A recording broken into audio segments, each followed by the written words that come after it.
अस्सलाम वालेकुम class 9th। Welcome to Punjab Educators. आज हम चैप्टर नंबर 1 की तमाम एक्टिविटीज़ को डिटेल से देखेंगे और उनके सॉल्यूशंस भी फाइंड आउट करेंगे। तो चैनल के साथ जुड़े रहिए, वीडियो को एंड तक देखिएगा। सबसे पहले एक्टिविटी 1.1 को डिस्कस करते हैं, जिसके अंदर आपके टीचर ने स्टूडेंट्स की 3-4 ग्रुप्स बना दिए हैं। हर ग्रुप को 2 लिस्ट दी गई हैं। एक लिस्ट है मैथमेटिक्स सब्जेक्ट की, दूसरी लिस्ट है फिज़िक्स के सब्जेक्ट की। अब टीचर ने आपसे रिक्वायर किया है। टीचर आपको कहता है कि आपने टॉप के 5% स्टूडेंट्स देने हैं जिनके मैथमेटिक्स में अंदर हाईएस्ट मार्क्स हैं, और 5% वो स्टूडेंट्स देने हैं जिनके फिज़िक्स के अंदर हाईएस्ट मार्क्स हैं। इसके अलावा टीचर आपको कहता है कि आपने वो स्टूडेंट्स भी देने हैं जिन्होंने दोनों सब्जेक्ट के अंदर 90% प्लस मार्क्स हासिल किए हैं।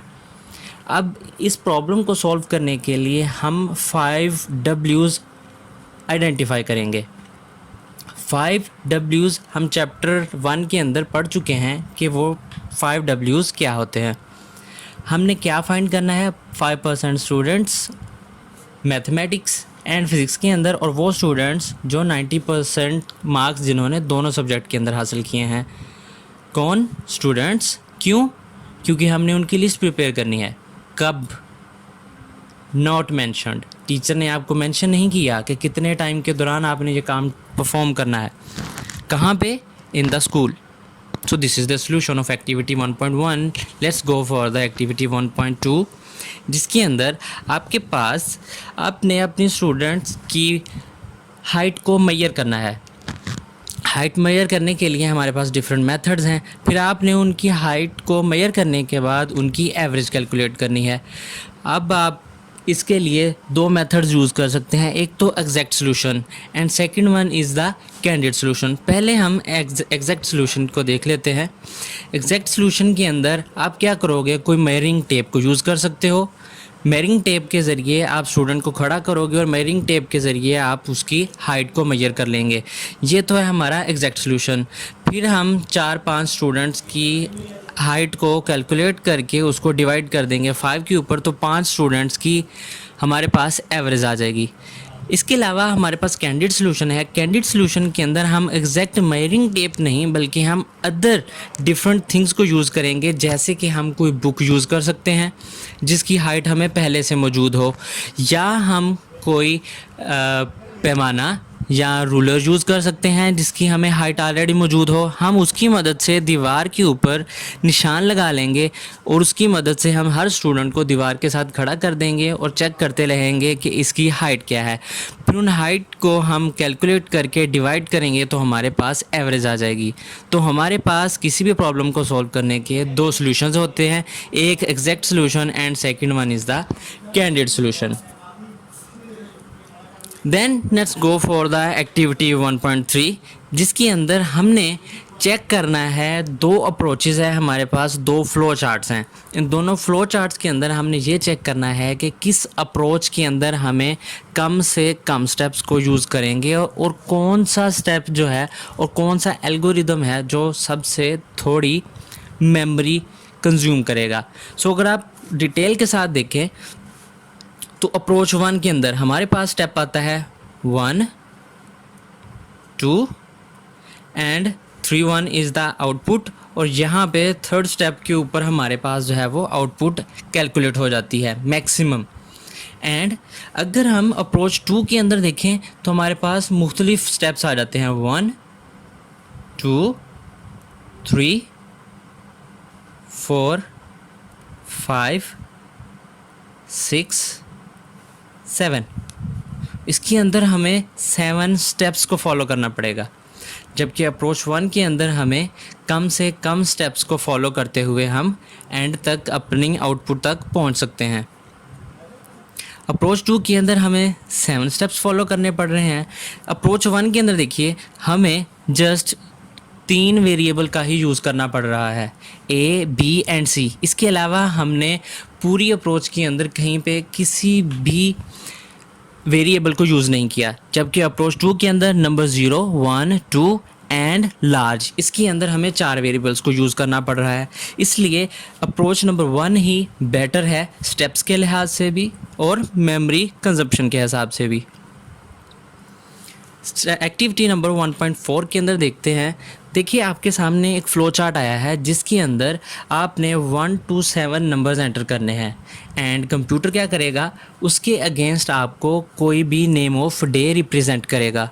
फॉर एग्ज़ाम्पल अगर आप 1 एंटर करते हैं तो कंप्यूटर आपको डिस्प्ले करेगा मंडे, अगर आप 2 एंटर करते हैं तो वो कहेगा ट्यूसडे, अगर आप 3 एंटर करते हैं तो वो कहेगा वेनसडे, 4 के लिए थर्सडे, 5 के लिए फ्राइडे, 6 के लिए सैटरडे एंड 7 के लिए संडे एंड आपका फ्लो चार्ट जो है वो एंड हो जाएगा। लेकिन ज़रा सोचिए, अगर कोई स्टूडेंट या अगर आप ही 0 एंटर कर दें तो क्या होगा? अगर आप 7 की बजाय 8 एंटर कर दें तो क्या होगा? कंप्यूटर इसके अगेंस्ट क्या रिस्पॉन्ड करेगा? इसके लिए हमें इनवैलिड डाटा एंट्री के लिए हमें क्या करना पड़ेगा, इस फ्लो चार्ट को मॉडिफाई करना पड़ेगा। मॉडिफिकेशन हम स्टार्ट के अंदर करेंगे इस एरिया के अंदर। अब हम इसको ज़रा डिटेल से देखते हैं। यहाँ देखिए हमने क्या किया, if the day is less than 1, अगर कोई स्टूडेंट 1 से बिलो कोई नंबर एंटर करता है तो कंप्यूटर क्या message they, your value is less than 1 and अगर कोई स्टूडेंट या आप ग्रेटर देन 7 एंटर करते हैं, फॉर एग्जांपल आप 8 एंटर कर देते हैं तो कंप्यूटर क्या कहे, आपको वो मैसेज दे कि your value is more than 7, आप सिर्फ 1 to 7 तक नंबर ही एंटर करें। So this is the solution of this activity. Let's go for the activity 1.6। इसके अंदर आपके पास 3 नंबर्स हैं 25, 45 एंड 65। हमने इनकी एवरेज को कैलकुलेट करना है। एवरेज कैलकुलेट करने के लिए हम तीनों नंबर्स को ऐडअप करेंगे और उनको डिवाइड कर देंगे 3 के ऊपर, तो आपके पास इसकी एवरेज आ जाएगी। इसका अगर हम एल्गोरिदम लिखना चाहें तो वो बड़ा ही आसान है। इसके लिए हम क्या करेंगे, स्टार्ट और एंड तो ऑब्वियसली आपको पता है आएगा। आप क्या करोगे, 3 नंबर एंटर करोगे, सेट सम टू 25 + 45 + 6, इन सब को सम कर लोगे और आप सम को क्या कर दोगे, डिवाइड कर दोगे 3 के ऊपर, तो आपके पास एवरेज आ जाएगी। एंड देन आप एवरेज को आउटपुट करोगे यानी कंप्यूटर की स्क्रीन पे डिस्प्ले करोगे एंड आपका एल्गोरिदम एंड हो जाएगा। Let's move on for the activity 1.7।